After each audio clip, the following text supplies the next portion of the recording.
ये शाम का समय था। आसमान में काले और डरावने बादल घिर रहे थे। पुराने बरगद के पेड़ पर बैठे उल्लू काका ने हवा के रुख को भांप लिया था। सावधान! जंगल के सभी पक्षियों, सावधान हो जाओ। बहुत भयंकर तूफान आने वाला है। अपने अपने घरों को मजबूत कर लो। यह बारिश साधारण नहीं होगी। उल्लू काका की चेतावनी सुनकर रानो चिड़िया तुरंत काम पर लग गई। वह नदी किनारे से गीली मिट्टी लाकर, दोस्तों, ये रही हमारी आज की वीडियो की प्यारी सब्सक्राइबर्स और फॉलोअर्स के नाम। शिप्रा, शाइस्ता, मोहम्मद अब्दुल्ला, भावना, प्रीशा। जो नहीं चुने गए, चिंता मत करो, अगली बार तुम भी बन सकते हो जंगल के सुपरस्टार। दोस्तों, तो देर किस बात की, जल्दी से कमेंट करके अपना नाम हमें भेजें। अपने घोंसले की दीवारों को पक्का कर रही थी। मुझे जल्दी हाथ चलाना होगा और एक पल भी बर्बाद नहीं करना है। अगर पानी मेरे घोंसले के अंदर आ गया तो मेरे छोटे छोटे बच्चों को बहुत तेज ठंड लग जाएगी और वे बीमार पड़ जाएंगे। एक माँ के लिए उसके बच्चों की सुरक्षा, उनके आराम और स्वास्थ्य से बढ़कर इस दुनिया में और कुछ नहीं है। मेरी सबसे पहली जिम्मेदारी मेरा परिवार है। जंगल के दूसरे छोर पर एक सूखे पेड़ पर भुल्ला चील बैठा शैतानी हंसी हंस रहा था। उसने नीचे एक जादुई पेड़ लगवाया था जिस पर रंग बिरंगे नेल पॉलिश जैसे फल लटक रहे थे। आज ये मूर्ख पक्षी मेरी जाल में जरूर फंसेंगे। जैसे ही वो इस चमकते रस को अपने पंखों पर लगाएंगे, वो उड़ नहीं पाएंगे और फिर मैं मजे से दावत उड़ाऊंगा। तभी कालू कौवा और गोरी कौवी उड़ते हुए उस जादुई पेड़ के पास पहुँचे। पेड़ से टपकता हुआ रंगीन रस देखकर उनकी आंखें चमक उठी। कालू जी, जरा देखिए तो, ये कोई साधारण पेड़ नहीं है। इसके रस से तो मेरे नाखून और पंख रानियों की तरह चमकने लगेंगे। हाँ गोरी, आप सही कह रही हैं। चलो जल्दी से ये जादुई पॉलिश लगा लेते हैं, फिर पूरा जंगल हमें देखता रह जाएगा। थोड़ी देर बाद बिंदिया चिड़िया उड़ती हुई रानो के घोंसले के पास आई। रानो अभी भी तिनके जोड़ रही थी। अरे रानो बहन, तुम अभी तक इस मिट्टी में सनी हुई हो। वहाँ जंगल के बीच में एक जादुई नेल पॉलिश का पेड़ आया है। चलो ना, हम भी थोड़ा सज लेते हैं। बिंदिया बहन, मुझे माफ करना, लेकिन इस समय मेरे लिए सजना संवरना बिल्कुल भी जरूरी नहीं है। मेरी प्राथमिकता मेरे बच्चों की सुरक्षा है। उल्लू काका ने चेतावनी दी है कि भयंकर तूफान आने वाला है। आप मेरी बात मानिए और अपना समय बर्बाद मत कीजिए। जल्दी से अपना घर ठीक कर लीजिए ताकि तूफान का सामना कर सके। सजना संवरना और दिखावा तो बाद में, आराम से कभी भी हो सकता है, लेकिन अगर तूफान में घर टूट गया तो हम सब बेघर हो जाएंगे। रानो की बात अनसुनी करके बिंदिया वहाँ से उड़ गई और जादुई पेड़ पर पहुँच गई। वहाँ हरियाली तोती, हरिया तोता और बबली कबूतरी पहले से ही अपने पंखों को रंगने में व्यस्त थे। अरे वाह, देखो हरिया, मेरे पंख कैसे लाल और गुलाबी हो गए हैं। अब मैं इस जंगल की सबसे सुंदर तोती लग रही हूँ। सचमुच रानो तो पागल है जो इतनी मेहनत कर रही है। असली मजा तो यहाँ है। अचानक जोरों की गड़गड़ाहट हुई और आसमान एकदम काला हो गया। तेज हवाएं चलने लगी और देखते ही देखते मूसलाधार बारिश शुरू हो गई। अरे ये क्या, बारिश तो बहुत तेज है। चलो जल्दी यहाँ से उड़कर किसी सुरक्षित जगह चलते हैं। जैसे ही बारिश का पानी उस जादुई नेल पॉलिश पर पड़ा, वो रंग पत्थर जैसा सख्त और भारी गोंद बन गया। पक्षियों ने उड़ने की कोशिश की, लेकिन वो हिल भी नहीं पाए। बचाओ कालू जी, मेरे पंख तो चिपक गए हैं। मैं उड़ नहीं पा रही हूँ। ये पॉलिश तो गोंद बन गई है। मैं भी फंस गया हूँ गोरी, मेरे पैर पेड़ की डाल से चिपक गए हैं। ये तो कोई चाल थी। पेड़ के ठीक ऊपर वाली डाल पर भुल्ला चिल्ला बैठा। अपने शिकार को फंसा हुआ देखकर उसकी लार टपकने लगी। बहुत शौक था ना सजने का, अब तुम सब यहीं बैठो। आज बारिश में पकौड़ों की जगह मैं तुम सबको खाऊंगा। रानो अपने पके और सूखे घोंसले में अपने बच्चों को पंखों में छुपाए बैठी थी। तभी हवा के साथ उसके कानों में कालू और गोरी की रोने की आवाज आई। ये आवाज़ें तो मेरे दोस्तों की हैं। वो ज़रूर किसी बड़ी मुसीबत में हैं।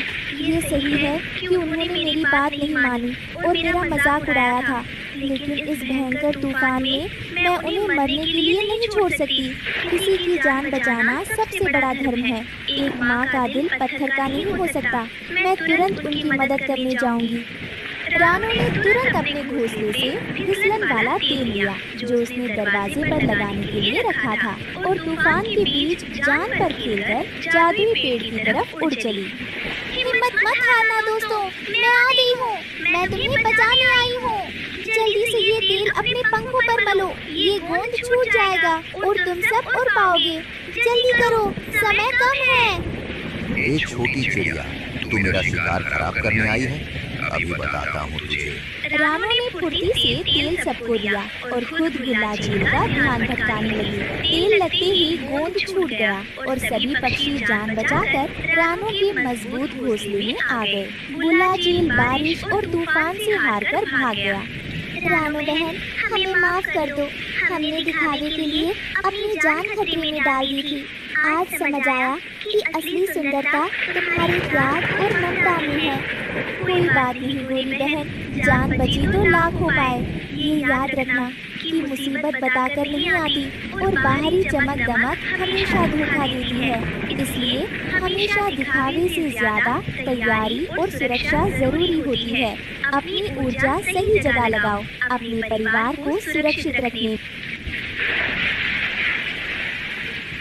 रानू चिड़िया अपने दो छोटे बच्चों गुड़िया और कुकू के साथ एक नदी किनारे पहुंचती है। तूफान और भूख से तीनों का बुरा हाल था। उनके पास अब कोई घर नहीं था। अम्मी, और नहीं चला जाता, मुझे सर्दी लग रही है। बस मेरे बच्चे, हम पहुंच गए। वो देखो, सामने आपके मामा का घर है। वो नदी किनारे एक पुराने घर के पास आते हैं। ये रानू के मरहूम भाई का घर था। रानू उम्मीद से दरवाजा खटखटाती है। भाई, ओह मेरा मतलब है कालू मामा, दरवाजा खोलिए, हम हैं रानू और बच्चे। दरवाजा खुलता है और कालू कौवा और गोरी कौवी गुस्से में बाहर निकलते हैं। तुम यहाँ क्या करने आई हो? किस हक से तुमने इसे मामा का घर कहा? देखो तो, भिखारियों की तरह आ गई। सोचा था भाई का घर है तो अब तुम्हारा हो गया। मामी, आप ऐसे मत बोलिए। मेरे बच्चे 2 दिन से भूखे हैं। बस आज रात का आसरा दे दीजिए। सुबह होते ही हम चले जाएंगे। गुड़िया और कुकू डरकर अपनी माँ के पीछे छिप जाते हैं। कोई आसरा नहीं मिलेगा। ये घर अब हमारा है। तुम्हारे भाई ने मरने से पहले सब हमारे नाम कर दिया था। झूठ, ये झूठ है। मेरा भाई ऐसा कभी नहीं कर सकता। ये मेरे बच्चों का हक है। हक तेरा कोई हक नहीं है। चल निकल यहाँ से, वरना अच्छा नहीं होगा। पास के पेड़ों पर हरिया तोता, हरियाली तोती और बंटी कबूतर अपने अपने परिवारों के साथ ये सब देख रहे थे। उनसे रानू और मासूम बच्चों का ये हाल देखा नहीं गया। देखो तो हरियाली, कालू कितना निर्दयी हो गया है। अपनी बहन को इस तूफान में बाहर बिठा रखा है। हमें कुछ करना चाहिए, वो बच्चे ठंड से मर जाएंगे। हरिया तोता और बंटी कबूतर साहस करके कालू के घर के पास उतरते हैं। कालू भाई, जरा बाहर तो आइए। ये आप क्या अत्याचार कर रहे हैं? कालू भाई, आपकी बहन है वो। उन बच्चों का चेहरा तो देखिए। उन्हें अंदर बुला लीजिए। तुम लोग मुझे सिखाने आए हो? ये मेरा घर है। मामा, ये घर मेरे भाई का था। इस पर मेरे बच्चों का भी अधिकार है। अधिकार? कैसा अधिकार? तुम्हारे भाई ने मरने से पहले ये घर और भूमि सब हमारे नाम कर दिया था। ये देखो पत्र। गोरी ने कुछ पुराने पत्र दिखाए। रानू समझ गई कि ये सब असत्य है और उन्होंने धोखे से सब हड़प लिया है। कालू, ये तुम ठीक नहीं कर रहे। ईश्वर सब देख रहा है। लेकिन कालू और गोरी का दिल पत्थर का था। तुम सबको बड़ी हमदर्दी आ रही है तो ले जाओ इसे अपने घर। तो देखने दो रानो, कान खोल कर सुन लो, यहाँ से चली जाओ। निकलो यहाँ से। अगर तुम दोबारा इस घर के आसपास भी दिखी तो हम खुद शिकारी माही चील को बुला लाएंगे। वो तुम्हारे इन बच्चों को एक पल में उठा ले जाएगी, फिर रोती रहना। ये सुनकर रानो की रूह कांप गई। उसने अपने बच्चों को पकड़ा और वहाँ से रोते हुए चली गई। रात हो चुकी थी। रानो ने नदी किनारे एक बड़े पत्थर की आड़ में बच्चों को बिठाया। अम्मी, खाना, मामा बहुत बुरे हैं। अम्मी, मत रो मेरे लाल, अम्मी है ना, मैं अभी कुछ लाती हूँ। तुम गुड़िया का ख्याल रखना। अम्मी, आप मत जाओ, मुझे डर लगता है। रानो अपने बच्चों को तसल्ली देकर पास में कहीं खाना ढूंढने के लिए जैसे ही कुछ कदम दूर गई, आकाश से एक साया तेजी से नीचे आया। ये दृश्य हरिया तोता दूर से देख रहा था। उससे रानो का दुख देखा नहीं गया और वो एक रोटी का टुकड़ा लेकर उनकी तरफ आ रहा था। रानो बहन, लौटो, बच्चे, माही चील। इससे पहले कि रानो समझ पाती, शिकारी माही चील ने झपट्टा मारा। अम्मी, बचाओ! रानो अपने प्राणों की परवाह किए बिना चील की तरफ दौड़ी। उसने तेजी से गुड़िया को तो बचा लिया, लेकिन कुकू चिड़ा थोड़ा दूर था। माही चील ने कुकू को अपने मजबूत पंजों में जकड़ लिया। नहीं, छोड़ दो मेरे बच्चे को, ईश्वर के लिए छोड़ दो। क्रूर चील कुकू को नहीं छोड़ा और उसे लेकर अंधेरे तूफानी आकाश में अदृश्य हो गई। कुकू, मेरा बच्चा, वापस आ जाओ। हरिया तोता और बंटी कबूतर के परिवार भी नम आंखों से ये दृश्य देख रहे थे। थोड़ी दूर अपने गर्म घर की खिड़की से कालू और गोरी ने ये सब देखा। सुना, माही चील अपना काम कर गई। कालू ने बिना कुछ कहे खिड़की बंद कर ली। हरिया और हरियाली रानो और गुड़िया के पास गए। रानो बहन, स्वयं को संभालिए, जो होना था वो हो गया। अब इस बच्ची के लिए आपको जीना होगा। चलिए, हमारे घर चलिए। हरिया तोता और हरियाली तोती रानो और उसकी बेटी गुड़िया को अपने घर ले आए। मेरा कुकू, सब मेरी वजह से हुआ। मैं उसे अकेला छोड़कर क्यों गई? इसमें आपकी कोई गलती नहीं थी बहन। गलती उन जालिमों कालू और गोरी की है। लेकिन अब आपको गुड़िया के लिए मजबूत बनना होगा। रात गहरा गई और अचानक तूफान ने विकराल रूप ले लिया। जोर की हवा और वर्षा होने लगी। हरिया तोते का घोंसला, जो सूखी टहनियों का बना था, जोर जोर से हिलने लगा। अम्मी, घर हिल रहा है। ये तूफान बहुत तेज है। हमारे घोंसले इन तूफानों के लिए नहीं बने हैं। आप सही कह रहे हैं हरिया भाई। रानो बहन, जब ये वर्षा रुक जाए तो आप इस नदी किनारे से दूर जंगल के बीच में एक मजबूत लकड़ी का घर बनाइए। हम सब आपकी सहायता करेंगे। कुछ दिनों बाद वर्षा रुक गई थी और कुछ ही दिनों में एक छोटा किंतु बहुत मजबूत लकड़ी का घर बनकर तैयार हो गया। रानो और गुड़िया उसमें रहने लगे। अम्मी, क्या भाई अब कभी वापस नहीं आएगा? अल्लाह ने चाहा तो जरूर आएगा। एक सुबह रानो घर के बाहर काम कर रही थी, तभी उसे एक बहुत कमजोर जानी पहचानी आवाज सुनाई दी। अम्मी, रानो आवाज की दिशा में दौड़ी। कुछ ही दूर झाड़ियों में कुकू चिड़ा गिरा पड़ा था। वो बहुत कमजोर था लेकिन जीवित था।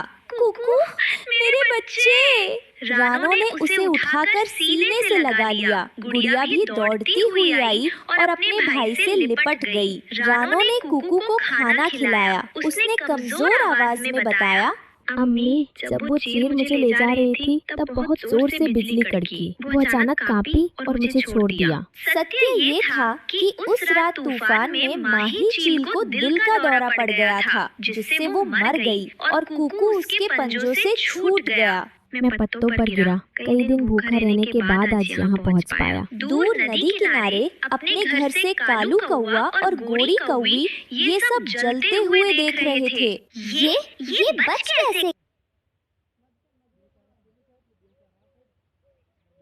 हाय रे किस्मत, इतनी सारी मछलियाँ, लेकिन मेरी चोंच से एक भी नहीं पकड़ में आती। अगर मुझे 2 मछलियाँ मिल जाएं, तो आज दोपहर की दावत पक्की। पर ये मछलियाँ तो जैसे हाथ आने को तैयार नहीं। ओ लोमड़ी बहन, क्यों ना एक काम करें, हम दोनों मिलकर मछलियाँ पकड़े। तेरी चालाकी के किस्से तो पूरे जंगल में फैले हैं कौवे मियां। पर सुनाओ, क्या योजना है? मैं पेड़ की ऊंचाई से मछलियों पर नजर रखूंगा और जहाँ मछली दिखे मैं काव काव की आवाज दूं, तो वहीं कूदकर मछली पकड़ लेना। और बदले में क्या सिर्फ मेरी मेहनत और तेरी काव काव चलेगी? जो मछली तू पकड़े उसमें से आधी मेरी। आखिर मैं ही तो तेरे लिए रास्ता दिखा रहा हूँ। सही कहा भाई, काव काव करने में भी मेहनत लगती है। ठीक है, सौदा मंजूर। लोमड़ी तो बेवकूफ निकली। जब वो मछली पकड़ेगी मैं ऊपर से उड़कर एक झपट्टा मारूंगा और ले उड़ूंगा। तभी मछली दिखती है। काव काव, बाएं तरफ बड़ी मछली। लोमड़ी दौड़ती है, छलांग लगाती है और मछली पकड़ लेती है। वाह, पहली मछली तो हाथ लग गई। कालू फौरन नीचे झपटता है और मछली छीन लेता है। कहा था ना आधा मेरा, लेकिन ये आधा थोड़ा ज्यादा है। धोखेबाज कौवा, तुझे तो मैं अभी दिखाती हूँ। अरे बहन, ये तो बस शुरुआत थी, अगली तेरी। अगली बार लोमड़ी दिखावे में मछली पकड़ती है, पर जैसे ही कालू झपटता है वो उसमें मछली की जगह पत्थर पकड़ लेती है। अरे माँ, ये क्या? दांत टूट गए मेरे। जैसे को तैसा कालू भैया, अब काव काव करते रहो। गर्मियों की दोपहरी थी, जंगल की झील सूख चुकी थी, पानी की एक बूंद भी नहीं बची थी। प्यासे जानवर बेचैन थे और पक्षियों की आंखों में चिंता थी। बच्चों, माँ कुछ लेकर आएगी, बस भरोसा रखना। वो उड़कर सूखी झील के पास जाती है। हे भगवान, कहीं कुछ पानी मिल जाए। उसकी नजर एक फूटे हुए नारियल के छिलके में जमी थोड़ी सी नमी पर पड़ती है। तभी झील की मिट्टी में हलचल होती है। एक सुनहरी मछली बाहर निकलती है। रुको प्यासी माँ, मैं तुम्हारी पुकार सुन रही हूँ। तुम मछली इस सूखी झील में कैसे?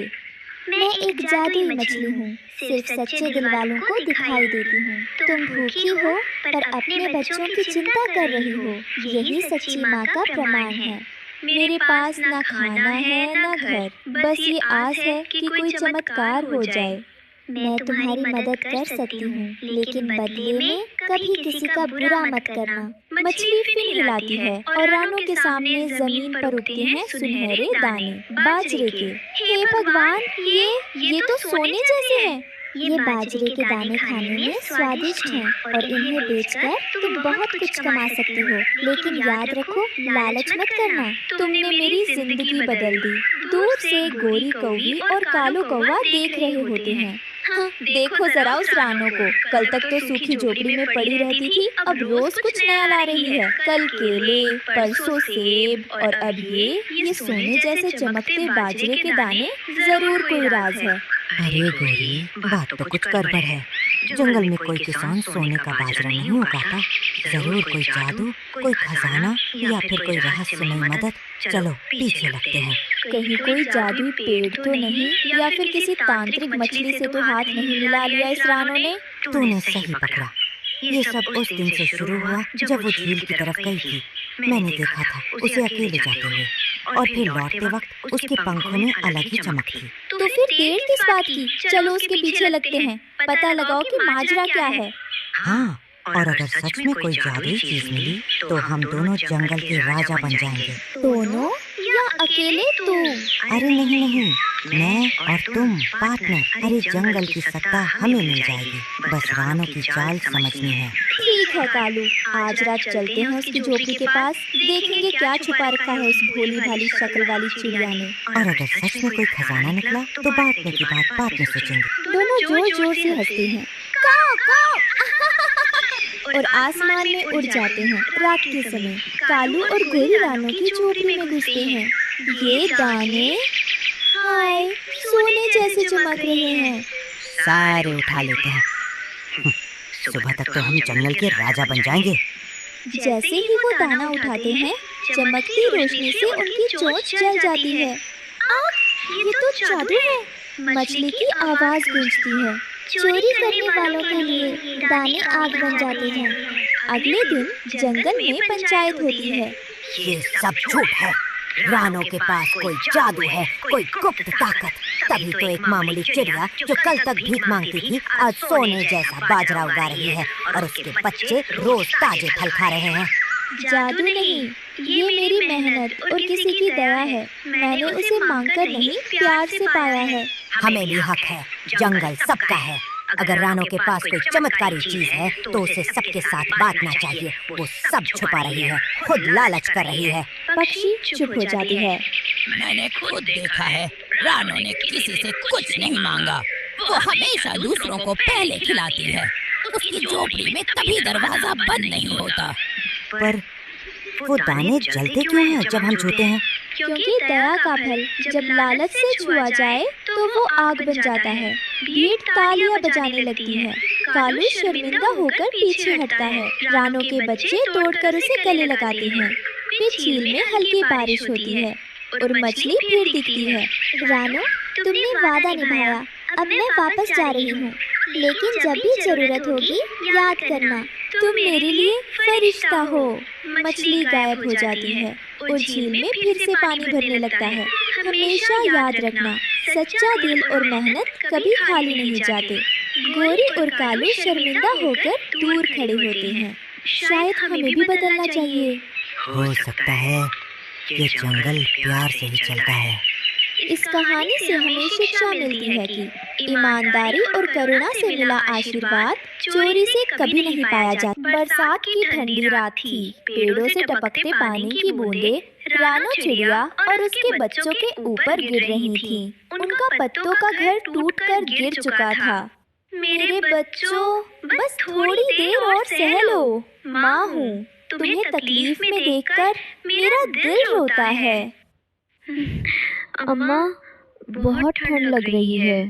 बरसात रुकने का नाम ही नहीं ले रही थी। दूर अंधेरे जंगल में एक पेड़ से हल्की सी सुनहरी रोशनी चमकती दिखी। वो था जंगल का सबसे पुराना पीपल का पेड़, जिसके बारे में कहानियाँ मशहूर थी कि वहाँ एक जिन्न रहता है। अम्मा, उधर रोशनी क्यों निकल रही है? बेटी, शायद वो कोई जादुई जगह है। चलो वही शरण लेते हैं, शायद हमें बचाव मिल जाए। रानो बच्चों को अपने ऊपर बिठाकर धीरे धीरे बारिश में उस पीपल के पेड़ की ओर ले गईं। रानो ने बच्चों को पेड़ की जड़ों के पास बैठाया, खुद आसमान की ओर देखा। उसकी आंखों से आंसू बह रहे थे। हे खुदा, मेरे बच्चों के लिए एक सुरक्षित घर दे दो। जैसे ही उसकी पुकार गूंजी, बिजली चमकी, आसमान गरजा और अचानक उस पीपल के पेड़ से काला धुआं उठने लगा। धुएं से धीरे धीरे एक विशालकाय जिन्न बाहर आया। कौन है जिसने मुझे बुलाया? मैं हूँ रानो चिड़िया। मेरे बच्चे भूख और ठंड से मर रहे हैं, कृपा करो। तुम्हारा दिल साफ है रानो। तुमने अपने बच्चों के लिए सब सहा है। मैं तुम्हें एक ऐसा घर देता हूँ जो सोने का होगा। उसमें न तूफान घुस पाएगा, न बारिश। जिन्न ने अपना हाथ घुमाया, आसमान चमक उठा और पल भर में रानो और उसके बच्चों के सामने एक चमचमाता सोने का घर खड़ा हो गया। वाह माँ, हमारा अपना घर।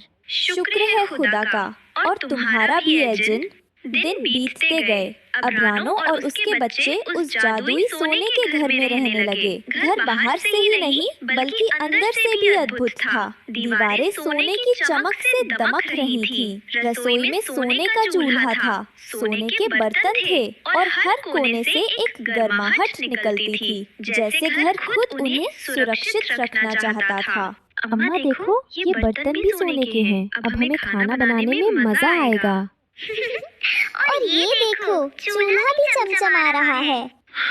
आज तक सिर्फ दुख देखे थे, अब लगता है खुदा ने हमारी सुन ली। ये घर सिर्फ सोने का नहीं है, ये हमारे सपनों और उम्मीदों का घर है। पास ही एक बड़े नीम के पेड़ पर कालू कौवा और भुल्ला चील रहते थे। उन्होंने रानो चिड़िया का सोने का घर देखा तो उनकी आंखें जलन और लालच से भर गई। हाय रे किस्मत, हम इतने ताकतवर हैं, फिर भी खुले आसमान के नीचे सोते हैं और वो गरीब चिड़िया सोने के घर में मजे कर रही है। ये घर हमें चाहिए, हर हाल में चाहिए। सही कहा कालू। सोने का घर और उसमें सोने का चूल्हा, बर्तन, सब कुछ। अगर ये घर हमारे पास हो तो पूरा जंगल हमारी इज्जत करेगा। इतने में पास के डाल पर बैठा उनका तीसरा साथी जंगली तोता भी बोल उठा। उसकी बोली बंगाली लहजे वाली टूटी फूटी हिंदी में थी। अरे बाप रे, ये सब देखा तुम लोग? सोना ही सोना। रानो का घर तो पूरा खजाना है। अगर हम लोग इधर हाथ मार दे तो पूरा जंगल हमारा गुलाम हो जाएगा। हाँ तोते, तू सही कह रहा है, लेकिन वो घर जादुई है, उसको तोड़ना आसान नहीं। हमें कोई चाल चलनी होगी। चाल? तो फिर हम क्या करें तोते, तू ही बताना। फिर हमें किसी बड़े जादू की जरूरत है। जादू से ही जादू टूटेगा। वाह तोते, तेरी अकल तो गजब की है। चलो। हार कर वे तीनों पास ही जंगल में रहने वाली जादूगरनी लोमड़ी के पास गए। वो एक काली गुफा में रहती थी। तो तुम्हें रानो चिड़िया का सोने का घर चाहिए, लेकिन बिना काले जादू के वो तुम्हें कभी नहीं मिलेगा। हमें सिखा दो जादूगरनी, हम कुछ भी करने को तैयार हैं। तुम्हें अपने खून की बूंदें इस जादुई पतीले में टपकानी होंगी, तभी ये तुम्हें काले जादू की शक्ति देगा। कालू, भुल्ला और जंगली तोता डर तो गए, लेकिन लालच में उन्होंने ये काम भी कर और लाल लाल धुआं बाहर आने लगा। अरे बाप रे, ये तो पूरा आग लग रहा है। हमको तो डर लग रहा है भाई। चुप, डरोगे तो ताकत नहीं मिलेगी। मंत्र बोलो मेरे साथ। काला धुआं, काला धुआं, काली रात, दो हमें जादू की सौगात। सोने का घर हमारा हो, रानो का नाम निशान मिटा दो। जैसे ही मंत्र पूरा हुआ, कालू की चोंच लोहे जैसी मजबूत हो गई। भुल्ला की आंखें आग की तरह लाल हो गई। जंगली तोते की आवाज से बिजली की करज जैसी गूंज निकलने लगी। अब तो रानो चिड़िया को कोई नहीं बचा सकता। इस बार तो रानो की खैर नहीं, हम लोग पूरा घरवा तोड़ देंगे। याद रखना, अगर असफल हुए तो ये जादू तुमसे तुम्हारी जान ले लेगा। रात का समय था, चांद बादलों में छुपा हुआ था। रानो और उसके बच्चे सोने के घर में चैन से सो रहे थे। तभी अचानक आसमान में काले बादल घिर आए। कालू, भुल्ला और जंगली तोता काले धुएं से घिरे हुए घर की तरफ उतरे। उनकी आंखें डरावनी चमक रही थी। रानो, आज तेरी खुशियों का अंत होगा। ये घर अब हमारा है। अब देख, मेरी आग जैसी आंखें तेरे सोने के घर को पिघला देंगी। अचानक आसमान से काले बिजली के शोले गिरे। हे खुदा, ये क्या हो रहा है? मेरा घर कांप रहा है। अम्मा, हमें डर लग रहा है। कालू ने अपनी लोहे जैसी चोंच से घर पर चोट मारी। भुल्ला ने अपनी आग जैसी आंखों से दीवारों को झुलसाने की कोशिश की। जंगली तोते की आवाज से कड़कड़ाहट हुई और घर की दीवारें फटने लगी। रुको, तुम क्यों मेरी खुशियाँ छीनना चाहते हो? ये घर मेहनत और दुआओं से मिला है। तुझे ये घर जिन्न ने दिया है, लेकिन अब ये हमारा होगा। हम ताकतवर हैं, तू कमजोर है। सोने का घर सचमुच टूटने ही वाला था कि अचानक पीपल के पेड़ से वही जिन्न प्रकट हुआ। दुष्टों, मैंने तुम्हें चेतावनी दी थी कि मासूमों पर हाथ मत उठाना। जंगल में अंधेरा और रोशनी टकराने लगे। तुम्हारा लालच तुम्हें बर्बाद कर देगा। अब अपने किए की सजा पाओगे।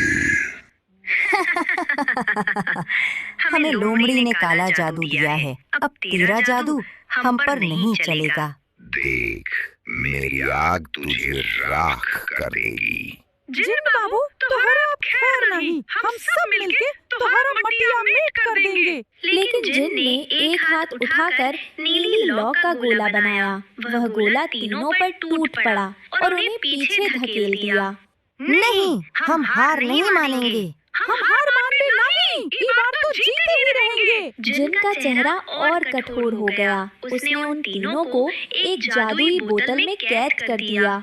अब तुम्हारी सजा मौत नहीं, बल्कि अपमान होगी। तुम हमेशा भूखे रहोगे और इसी बोतल में कैद रहोगे। कभी चैन से घर नहीं बना पाओगे। यही तुम्हारी सजा है। लड़ाई खत्म हो चुकी थी। आसमान में चांद निकल आया